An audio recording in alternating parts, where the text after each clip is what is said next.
Meus prezados, de fato é muito interessante se notar este detalhe na ufologia. É muito interessante se notar isto. Observem que o que nós temos defendido e continuamos a defender muito seriamente é a questão do envolvimento dos governos e de como eles trabalham para evitar que a sociedade tome conhecimento do que ocorre em termos de ufologia, da casuística ufológica e daquilo que nós podemos chamar de invasão da Terra por seres de outras orbes ou de outras dimensões. Então, a ideia deles é que ninguém tome conhecimento do que está ocorrendo. E eles trabalham, então, na surdina, por baixo dos panos, e fazem todas as atividades, vamos dizer, macabras ou ocultas, certamente malignas, longe do conhecimento da sociedade. E, para isto, eles contam com uma série de recursos e artifícios. Um deles, que eu acho que talvez seja um dos mais fortes, que eu vou colocar ele em segundo lugar, digamos assim, é a questão de deixar vazar ou entrevazar meias verdades. Aqui e acolá sai algo que é uma verdade e é misturado com a mentira, aqui e acolá sai uma mentira tentando cobrir a verdade, é essa coisa que é feita. E uma dessas meias verdades que se passa por aí, é a questão de que os objetos estranhos que são vistos no mundo, que os ufólogos de um modo geral dizem que 95%, 98% são falsos. Então, esses objetos que aparecem aí, esses que a maioria são falsos, geralmente são e podem ser naves secretas altamente avançadas, fabricadas na própria Terra, ou nos Estados Unidos, ou na Rússia, ou em qualquer outra grande nação, são fabricados geralmente nos Estados Unidos, e de fato confundem a população que geralmente pensa tratar-se de alguma coisa de fora da Terra.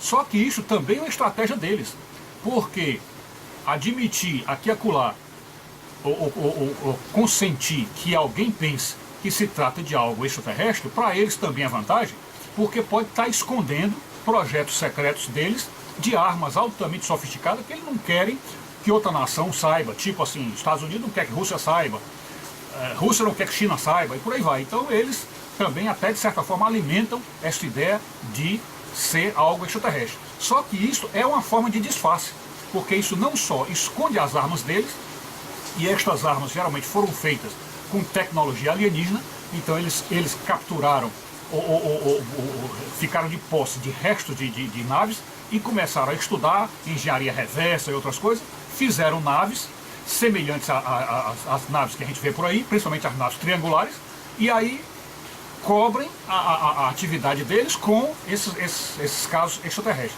Mas também cobrem os casos extraterrestres, divulgando que são naves deles, e portanto uma coisa serve para outra, uma coisa serve para abafar a outra. Então isto realmente essa confusão feita por eles, é de fato uma das maiores maneiras de conquistar os céticos e espalhar o ceticismo pelo mundo.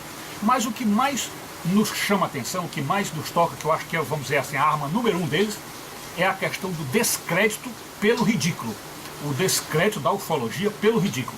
Então vocês observam bem que alguns anos atrás, os agentes secretos do cover-up, que é esse acobertamento mundial, estavam bastante preocupados, porque, a rigor, parece que os tais homens de preto, que sempre apareciam em casos de ufológicos para atemorizar testemunhas, evitar que as testemunhas falem, vamos dizer assim, até subornar testemunhas, enfim, esses agentes secretos que apareciam de roupa preta e capa preta, eles parecem que estavam fora do controle, ou meio fora do controle desses agentes governamentais da Terra, e o que nos leva a pensar que se os homens de preto estavam fora do controle dos agentes secretos do governo, significa dizer que provavelmente esses homens de preto não sejam humanos. Podem até ter corpos parecidos com corpos humanos, mas não eram da Terra, ou não estavam mancomunados com os governos secretos daqui.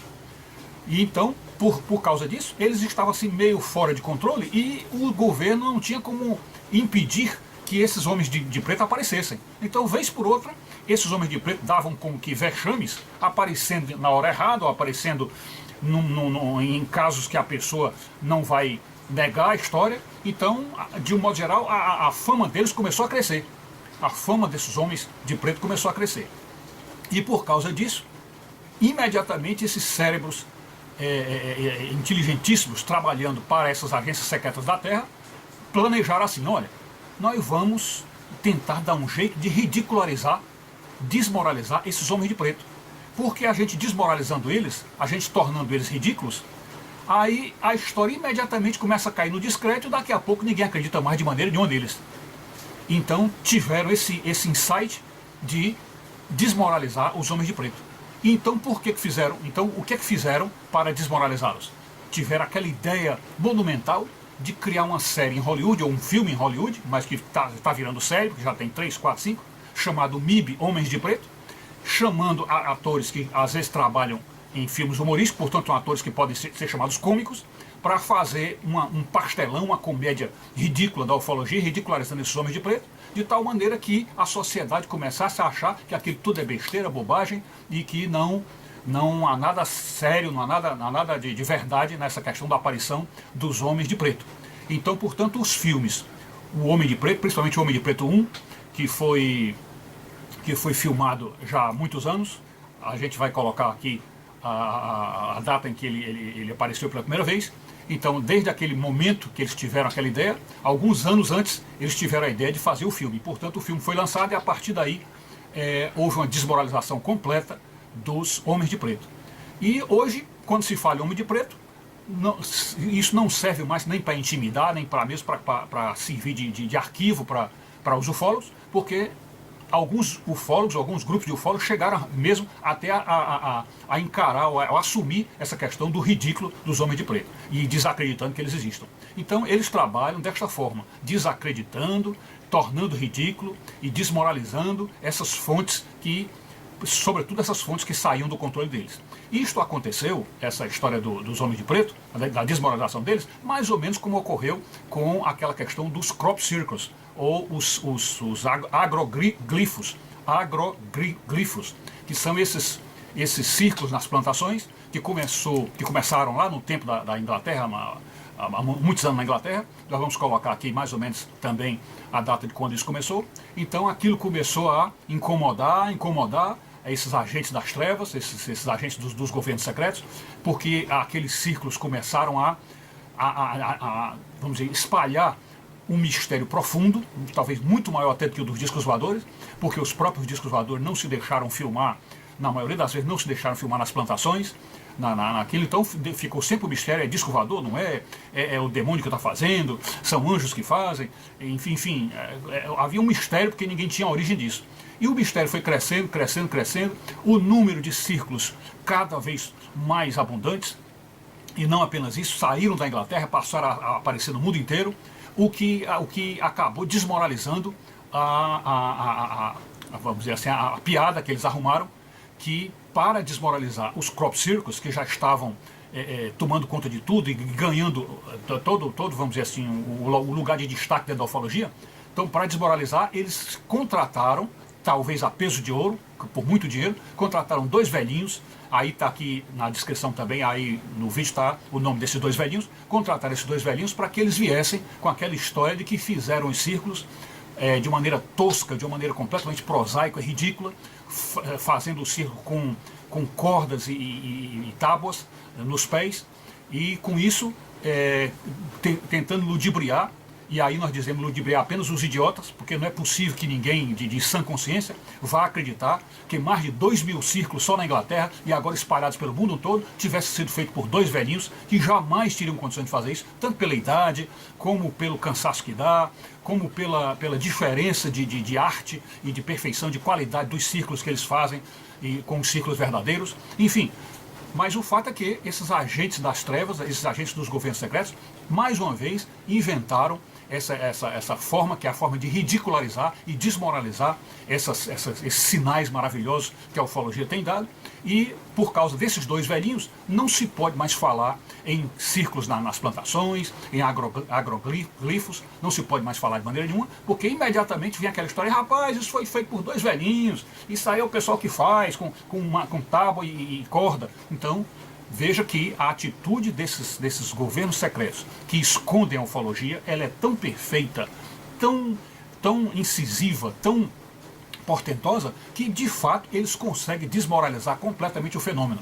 Mas nós particularmente acreditamos que esse fenômeno dos crop circles não ficou totalmente desmoralizado, porque a desculpa que eles arrumaram é tão ridícula, tão tosca, tão sem cabimento, que acredito que pouquíssima gente, e gente que não tem um juízo no lugar, ficaram acreditando que dois velhinhos teriam feito toda aquela quantidade de círculos. Até porque isso até fere completamente um instinto natural humano, que é aquela questão do cansaço do trabalho que dá fazer isso de madrugada, as carreiras para aparecer milhares de círculos. Então é um negócio completamente ridículo. Então eles tentaram ridicularizar o fenômeno, mas aquela história dos velhinhos realmente não casou, e casou apenas no meio dessa sociedade que está aí, uma sociedade alienada, cética e completamente distraída, que não pensa direito, não mergulha o raciocínio, não aprofunda as experiências, e portanto para eles, como também tanto faz como tanto fez de existir isso ou não,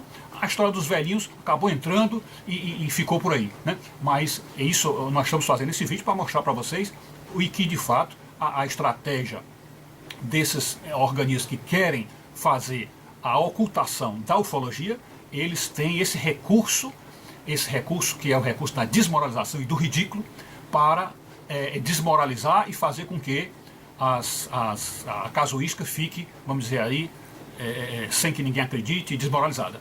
E isso aí ocorreu no famoso caso brasileiro, que é aquele caso do caso Varginha, né? Que não só eles trataram o ET de Varginha no ridículo, chegaram a fazer até um programa daquele Cacete Planeta para desmoralizar o ET de Varginha, ao ponto de chamar o ET de vagina. Então foi uma coisa assim, que eles fazem isso assim, abertamente. E pior, neste caso Varginha, como nós vamos ver nesse pequeno trecho de um vídeo que nós vamos deixar, eles tentaram também desmoralizar a questão dos homens de preto. Só que ali os homens de preto se deram mal, porque apareceram na história para tentar subornar a família que viu o ET, para tentar desmoralizar a família, e a família muito honradamente, muito decentemente, muito honestamente, com todo bom caráter, a família rejeitou o suborno, que eles ofereceram muito dinheiro para elas, uma verdadeira fonte de ouro, e elas rejeitaram e continuam dizendo: os homens de preto vieram à nossa casa, tentaram nos subornar, que isto, portanto, é uma prova de que o caso Varginha é verdadeiro e, de fato, as meninas viram um ser extraterrestre. É isso.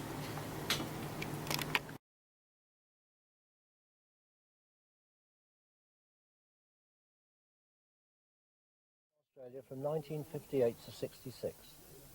And when I came home, during their time in Australia, there was a report in their newspapers of a circular depression in a grass field in Queensland. And they immediately called it a UFO nest. In other words, it was where a UFO had landed. I've always been a bit interested in UFOs and sightings and that sort of thing. But when I came home in 66, I met Dave, who was a fellow artist. And we used to go venture out on Friday evenings and have a chat about watercolours and things and have a pint of beer. And one evening, summer evening, we saw a cornfield, and I remarked to him about this. And I said, why don't we put a circular depression in this cornfield, the same as they had out in...